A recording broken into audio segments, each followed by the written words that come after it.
জীবন্ত মানুষকে বলিদানের মতো খুব সাংঘাতিক একটা আচার এই ভাইকিংসদের মধ্যে যুগ যুগ ধরে প্রচলিত ছিল। যাদেরকে বলি দেওয়া হতো তাদের গাছের সাথে উল্টো করে ঝোলানো হতো। প্রতি বছর 9 দিন ব্যাপী এই অনুষ্ঠানে মোট 72টা জীবনকে বলি দেওয়ার রেওয়াজ ছিল। বলির পর তাদের রক্ত সংগ্রহ করে ভাইকিংস দেবতাদের মূর্তির নিচে ঢেলে দেওয়া হতো, যাতে দেবতারা মানুষের উষ্ণতা ও ভক্তি অনুভব করতে পারে। এই 72টি মৃতদেহ বনে উল্টো করে ঝুলিয়ে দেওয়ার রেওয়াজ ছিল। এটার কারণ ছিল ভাইকিংসরা মনে করত এই বলির মাধ্যমে এখানকার ফুল এবং গাছপালা পুষ্ট হয়। বৃষ্টি এবং ভালো আবহাওয়ার জন্য প্রার্থনা করাই ছিল এই বলির মূল উদ্দেশ্য। এই বলির অনুষ্ঠান ছিল ভাইকিংসদের উপাসনালয়ে সবচেয়ে বিখ্যাত অনুষ্ঠান। সম্প্রতি র্যাগনার পশ্চিমে তার অভিযান চালিয়ে সফলতার সাথে ফিরে এসেছিলেন তার নিজ ভূখণ্ডে। একজন নতুন মাস্টার হিসেবে প্রচুর পরিমাণে স্বর্ণ এবং রৌপ্যের ভাণ্ডার নিয়ে এসেছিলেন তিনি। কিন্তু তারপরেও র্যাগনার খুশি হতে পারেননি, কারণ বাড়িতে ফিরে আসার সাথে সাথে তিনি জানতে পারেন তার স্ত্রী লেগার্থার গর্ভপাত হয়েছে। এই ঘটনার সময় স্ত্রীর পাশে না থাকায় র্যাগনার অনেকটা অপরাধবোধে ভুগতে শুরু করেছিলেন, কারণ এই সময় স্ত্রীর পাশে থাকাটা তার দায়িত্বের মধ্যে পড়ে, কিন্তু সেটা সে পালন করতে ব্যর্থ হয়েছিল। ফলে সন্তান হারানোর এই ঘটনার জন্য র্যাগনার এবার নিজেকেই দোষ ছিলেন। নর্সল্যান্ডে ফিরে আসার পরের দিন র্যাগনার আথেলস্তানকে বলেন, প্রতি 9 বছরের পরের বছর মানে 10ম বছরে আমরা উপাসালা মন্দিরে দেবতাদের আশীর্বাদের জন্য ধন্যবাদ জানাতে যাই। আমাদের সন্তান দেওয়ার জন্য দেবতাদের ধন্যবাদ জানাতে আমরা বলি উৎসব করে থাকি। এছাড়া এর মাধ্যমে আমরা বৃষ্টি এবং ভালো আবহাওয়ার জন্য আমাদের সৃষ্টিকর্তার কাছে আশীর্বাদ প্রার্থনা করি। তো এই বছরটিও ছিল 9ম বছর পার হয়ে 10ম বছর। কিন্তু দেরি করে ফেলায় বলিদানের মূল অনুষ্ঠানটি মিস করেছিল ওরা, কারণ র্যাগনার পশ্চিমে আবারও অভিযান চালাতে আগ্রহী ছিল। র্যাগনার বিশ্বাস করত সে দেবতাদের ক্ষুব্ধ করেছে এবং তাই দেবতারা নিষ্ঠুরভাবে তার অনাগত সন্তানকে তাদের কাছে নিয়ে গিয়েছে। র্যাগনার সেদিন মন্দিরে যেতে চেয়েছিল তার ভুলের প্রায়শ্চিত্ত করার জন্য। তো সেদিন সে অ্যাথেলস্তানকে তার সাথে নিয়ে যাওয়ার জন্য প্রস্তাবও দেয়, কিন্তু অ্যাথেলস্তান তার কথায় কিছুটা দ্বিধা করে। তবে শেষ পর্যন্ত র্যাগনারের অনুরোধে এতে রাজি হয় সে।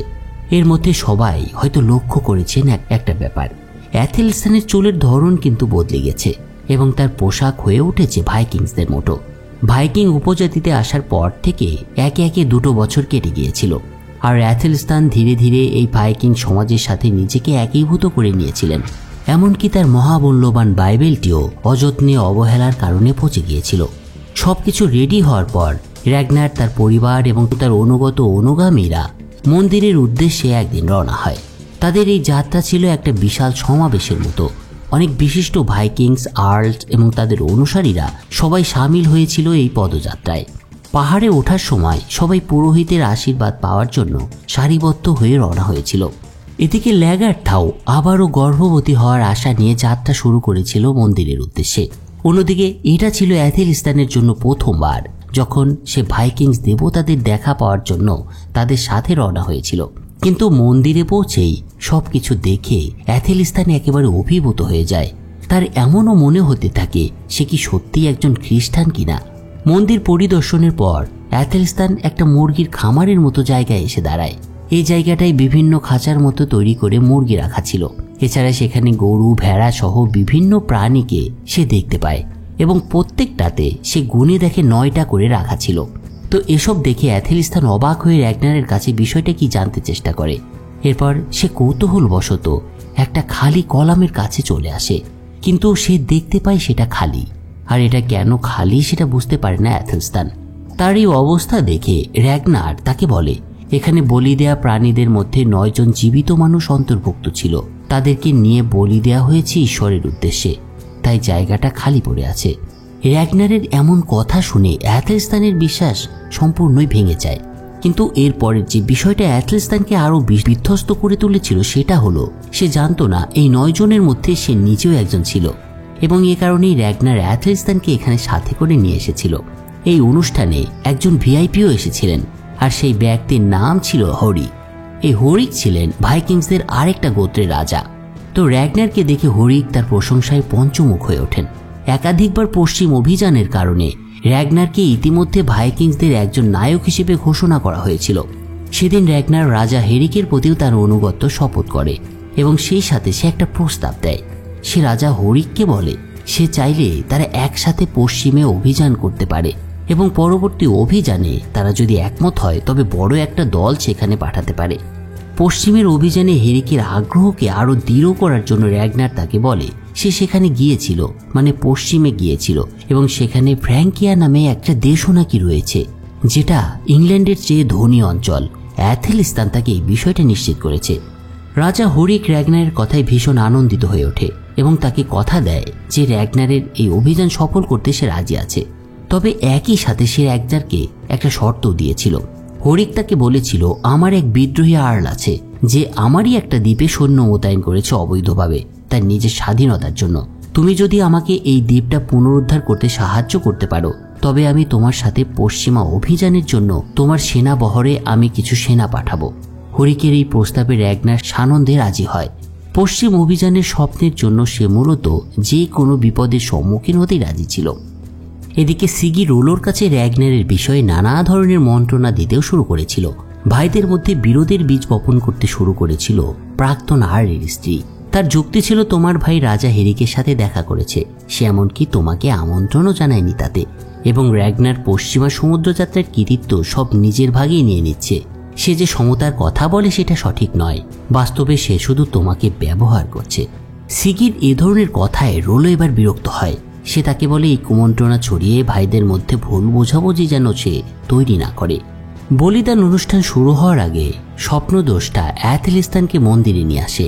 পুরোহিত অ্যাথেলিস্তানকে জিজ্ঞাসা করে সে এখন নিজেকে একজন খ্রিস্টান বলে মনে করে কিনা। অ্যাথেলিস্তান এবার শান্তভাবে উত্তর দেয় না, কিন্তু দেখা যায় সে তখনও তার হাতের মধ্যে একটা ক্রুশ ধরে রেখেছে। আর এর মাধ্যমেই অ্যাথেলিস্তান যে এখনও তার খ্রিস্টান ধর্মকে বিশ্বাস করে সেটা বুঝতে পারে সে দোষটা। আর মূলত এ কারণেই অ্যাথেলিস্তানের জীবন অল্পের জন্য বেঁচে যায়। কিন্তু এর অর্থ হলো একটা শূন্য স্থান পূরণ করতে কাউকে এগিয়ে আসতে হতো। আর ফ্লোকি এক্ষেত্রে চাইছিল সেই শূন্য স্থানটা তার নিজেকে দিয়ে পূরণ করতে, কিন্তু তার বান্ধবী হেলগা তাকে থামিয়ে দিয়েছিল। তবে সেই মুহূর্তে অন্য আরেকজন যোদ্ধাও এগিয়ে আসে, আর এই যোদ্ধা র্যাগনারের অভিযানের প্রথম অভিযানের একজন কমরেড ছিল। তার পরিবার, বন্ধু বান্ধব এবং তার লোকদের প্রতি দেবতাদের ক্রোধ এড়ানোর জন্য তিনি এগিয়ে এসেছিলেন। তো এরপর আনুষ্ঠানিকভাবে শুরু হয় বলিদানের উৎসব। সকলের উপস্থিতিতে পুরোহিতরা সব প্রাণীকে একে একে হত্যা করে এবং তাদের রক্ত সংগ্রহ করে, আর তারপর সেটা দেবতাদের কাঠের মূর্তির নিচে ঢেলে দেওয়া হয়। একই সাথে 72টি বিভিন্ন প্রজাতির মৃতদেহ জঙ্গলে উল্টোভাবে ঝুলিয়েও দেয়া হয়। এসব কেন করত তারা সেটা আমরা প্রথমে জেনেছি। তো এই আনুষ্ঠানিকতা শেষ হলে র্যাগনার আকাশের দিকে তাকিয়ে দেবতাদের কাছে প্রশ্ন করতে শুরু করে, মৃত্যুর পরে এই প্রাণীরা কি সত্যি ভালহাল্লায় পৌঁছেছিল কিনা এবং এতগুলো জীবন উৎসর্গ করা সত্যি কোনো অর্থ ছিল কিনা। যা হোক, এসব ঘটনার মধ্য দিয়েই সেই মন্দিরের আনুষ্ঠানিকতা শেষ হয়। এর মাত্র কয়েকদিন পর রাজা হরিকের আদেশে র্যাগনার সেই বিদ্রোহী অধ্যুষিত অঞ্চলে গিয়ে হাজির হয়। এটা ছিল গোটল্যান্ড দ্বীপের আলবোর্গের অঞ্চল। র্যাগনারের সাথে 6 জন ব্যক্তি গিয়েছিলেন। র্যাগনার এবং তার ছেলে, তার ভাই রোলো, ফ্লোকি, টারস্টেন এবং আর্নে নামে একজন তীরন্দাজ গিয়েছিল তাদের সাথে। আলবোর্গের সাথে দেখা করার পর র্যাগনার এবার সরাসরি তার এখানে আসার কারণটা ব্যাখ্যা করে। সে তাকে বলে, আমি শুনেছি আপনি স্বাধীনতা চাইছেন, এই দ্বীপটিকে নিজের করে পেতে চান। আমি এখানে রাজা হেরিকের পক্ষ থেকে আলোচনা করতে এসেছি আপনার সাথে।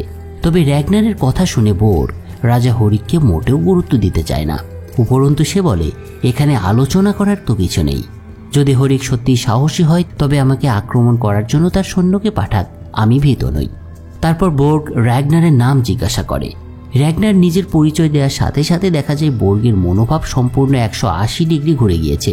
বোর্গ অনেক আগে থেকেই পশ্চিমে র্যাগনারের অভিযানের কথা শুনেছিলেন। তো র্যাগনারের বিষয়টা জানার পর সে তার প্রশংসায় পঞ্চমুখ হয়ে ওঠে। এরপর সে র্যাগনারের সাথে আসা সকলের জন্য ভালো মানের মদের ব্যবস্থাও করেছিল এবং তাদের স্বাগত জানানোর জন্য পর্যাপ্ত খাবারের ব্যবস্থাও রেখেছিল সে। সেদিন রাতের খাবার টেবিলে বোর্গ শান্তভাবে র্যাগনারের সাথে আবার আলোচনা শুরু করে। বোর্গ তাকে বলে কেন হেরিক এই দ্বীপটা চাইছে। এই দ্বীপটা শুধু বিশালই ছিল না, এখানে খনিজ ও সম্পদে সমৃদ্ধ ছিল, আর এটাই মূলত হরিকের এই দ্বীপ দখলের মূল কারণ। কথাগুলো বলার পর হরিকের সাথে সংঘর্ষ এড়াতে বোর্গ এবার র্যাগনারকে দুটো সমাধানের প্রস্তাব দেয়। প্রথমটি ছিল হরিককে তার এই ভূখণ্ডকে বোর্গের বলে স্বীকার করতে হবে, অথবা সেই ভূখণ্ডকে বোর্গের কাছে ইজারা দিতে পারে। আর দ্বিতীয়টি ছিল এই ভূখণ্ডটির কোনো পক্ষরই হবে না, বরং তারা উভয়েই একত্রে এটাকে ব্যবহার করার জন্য কিছু উন্নয়ন অন্তত করতে পারে এবং তারপরে এটাকে ব্যবহার করতে পারে। বর্গের এই দুটো প্রস্তাব র্যাগনারের কাছে ভালোই মনে হয়েছিল, তবে প্রথম প্রস্তাবটা হরিক যে মানবে না সেটা সে ভালোভাবেই বুঝতে পেরেছিল। তাই র্যাগনার এবার সরাসরি দ্বিতীয় প্রস্তাবটা যুক্তিসঙ্গত ধরে নিয়ে তার সাথে আলোচনায় বসে। তবে যাই হোক, সে নিজে থেকে কিন্তু সিদ্ধান্ত নিতে পারেনি যে তার হরিককে এই বিষয়টা জানানো উচিত কিনা। তাই র্যাগনার রাজা হরিকের সাথে পরামর্শ করার জন্য, মানে আলবোর্গের মেসেজটা পৌঁছে দেওয়ার জন্য সেখানে তার সাথে আসা কাউকে পাঠানোর সিদ্ধান্ত নেয়। র্যাগনার এবার ফ্লোকিকে পাঠিয়েছিল হরিকের কাছে বার্তাটা পৌঁছে দেওয়ার জন্য, কিন্তু ফিরতি বার্তা নিয়ে ফিরে আসার জন্য ফ্লোকির বেশ কিছুদিন সময় লাগত। তাই এই সময়টা র্যাগনার এই দ্বীপটাতে ঘুরে বেরিয়েই কাটাতে চাইছিল। তাছাড়া বর্গ তাকে পরামর্শ দিয়েছিল সে চাইলে এই দ্বীপে একটা সুন্দর জায়গা আছে, সেখানে একটা বিশাল ইউক্যালিপটাস গাছও রয়েছে, সেখানে গিয়ে র্যাগনার সময়টা উপভোগ করতে পারে। বর্গের এই পরামর্শ এবং সময় অতিবাহিত করার জন্য র্যাগনার এবার তার প্রস্তাবে রাজি হয় এবং তার লোকদের সাথে নিয়ে সেই জায়গায় যাওয়ার সম্মত হয়। কিন্তু তার এই কথা শুনে বর্গ বলে সবার তো সেখানে যাওয়া সম্ভব নয়, একজনকে অন্তত এখানে জিম্মি হিসেবে রেখে যেতে হবে। তার এই কথায় একটু ভেবে র্যাগনার তার ভাই রোলোকে বর্গের এখানে রেখে যাওয়ার সিদ্ধান্ত নেয়। কিন্তু র্যাগনারের এই সিদ্ধান্ত তার প্রতি রোলোর বিরক্তিকে আরও বাড়িয়ে দিয়েছিল। এরপরের দিন র্যাগনার তার সহকারীদের নিয়ে রওনা হয়, কিন্তু রওনা হওয়ার পর রাস্তায় তার সাথে এক সুন্দরী মহিলার দেখা হয়। এই মহিলাকে দেখে র্যাগনারও মুগ্ধ হয়ে যায়। তাদের নিজেদের মধ্যে কথোপকথনের সময় র্যাগনার জানতে পারে এই মেয়েটির নাম হচ্ছে আসলাগ। সে একজন প্রাক্তন রাজার মেয়ে। তার মা ছিলেন কিংবদন্তি ভালকিরি ব্রায়েনহিল্ডার। তার বাবা মায়ের মৃত্যুর পর থেকে আসলাগ এই দ্বীপে নির্জনে একা একাই বাস করছে। তাদের কথাই এটা স্পষ্ট হয় যে আসলাগও র্যাগনারকে মনে মনে পছন্দ করতে শুরু করেছিল, কারণ তার খ্যাতি ইতিমধ্যে এখানে এসেও পৌঁছে গিয়েছিল। এ সময় র্যাগনার তাকে প্রস্তাব দেয় সে চাইলে তাদের সাথে ইউক্যালিপটাস গাছ দেখতে যেতে পারে। র্যাগনারের প্রস্তাবে বিনা দ্বিধায় আসলাগ অনেকটা আনন্দের সাথে রাজি হয়ে যায়।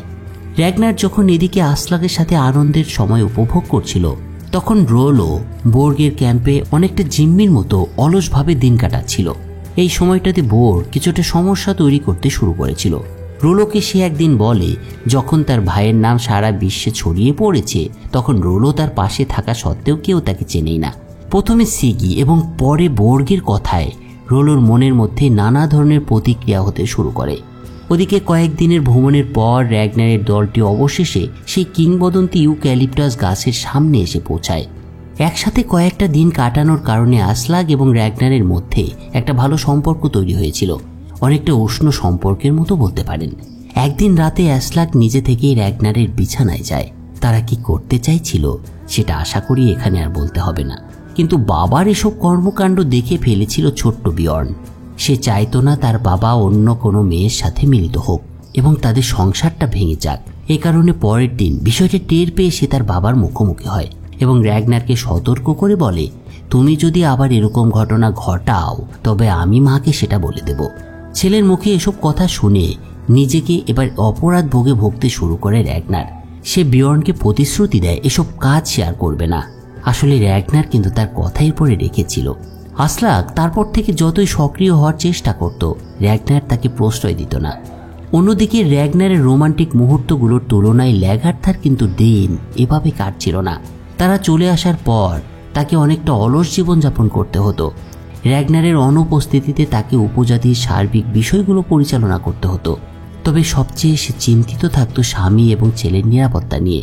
তবে এর মধ্যে একটা হতাশাজনক বিষয় ঘটেছিল। একটা মারাত্মক মহামারী পুরো গোত্রের মধ্যে ছড়িয়ে পড়েছিল একদিন অনেকটা হঠাৎ করেই, আর এতে বিপুল সংখ্যক মানুষ সংক্রামিত হয়ে যায়। ল্যাগার্থার মেয়ে গাইদাও অসুস্থ হয়ে পড়েছিল এবং সেই মহামারীতে আক্রান্ত হয়ে শেষ পর্যন্ত মারা যায় মেয়েটা।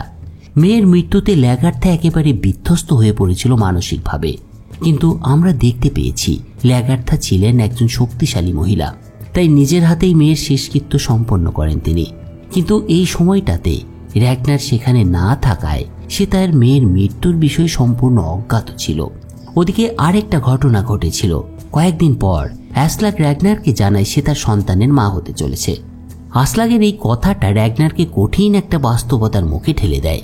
এই অবস্থায় তার কি করা উচিত সেটা সে বুঝতে পারে না।